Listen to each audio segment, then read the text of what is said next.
In terms of what inspires me when I'm working, the sound of the waves, the sound of nature, being outside. And honestly, there aren't, my mind is always working. So in essence, I'm always creating something in terms of how it coalesces into an actual piece, whether written or art, through dance, all depends on when the final pieces all start to coalesce in my mind.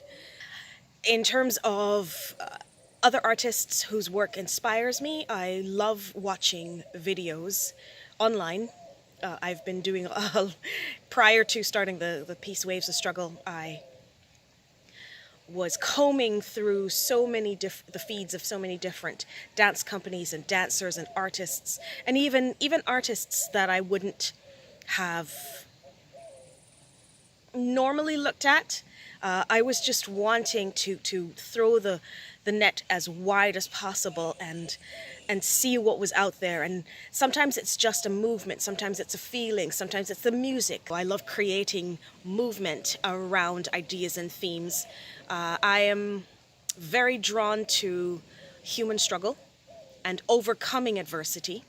That has It's almost as if it holds on to my heart and it doesn't let go until I do something about it. Either express it, either share it. The frailty and the beauty and the duality of the vagaries of life and how we all approach it differently. I've been a dancer for well over 30 years, but in the last, say, 7 years, I've been cultivating my singing skills. I enjoy singing again about overcoming adversity, about love, about triumph and the power of that triumph in people's lives. I've also been cultivating my writing skills and writing monthly. Honestly, the quiet time and the downtime and the lack of busyness is forcing me to really take a hard look at so many things. So I know I have material for writing and or dance for years to come. My preferred working environment is obviously the dance studio. One, because you've got the floors, you've got the mirrors, you've got the space, and if you have really good sound system, then you've got the music that you can blast as loud as you possibly can, and literally just feel the music. I have been drawn to violin music, cello in particular, and acoustic guitars. One, because I feel like it almost mirrors if you could imagine putting a lyric to your heartbeat, then it would sound like the sound coming from a cello or a violin or an acoustic guitar. Maybe I was a flamenco dancer at some point in time in my previous life. Who knows? What am I currently working on? I'm working on a writing piece for a Christian magazine that I have been working with for the past year.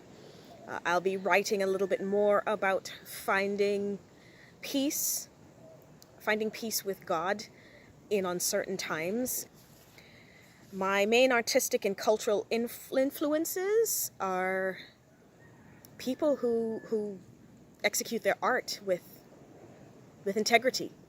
I don't enjoy when things are curated, when life is curated. Life isn't about a perfectly calibrated, perfectly written statement or piece of art. Life is messy, and when you can see that and someone take that messiness and create something beautiful from it, that's what influences, that's what inspires me, that's what encourages me, that's what I'm drawn to.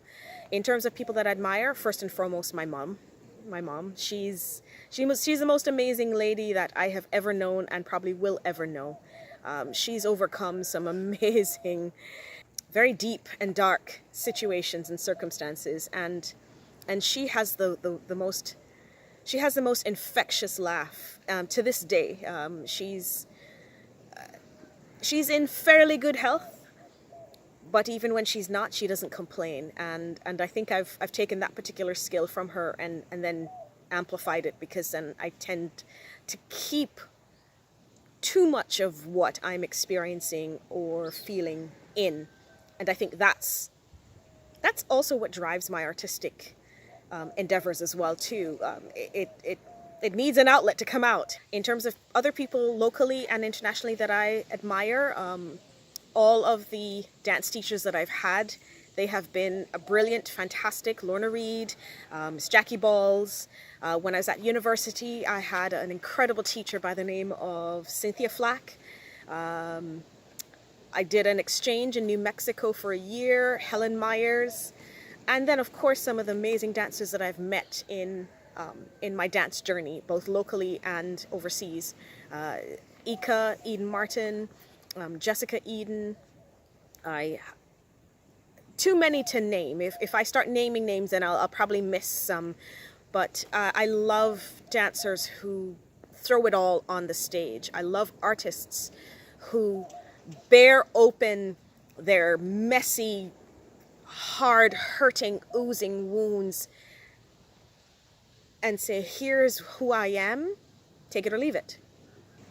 I am slowly learning to resist the idea that I have to be perfect, that I have to be one thing or the other. I can be all those things at once and still be a marvelous human being. Thanks.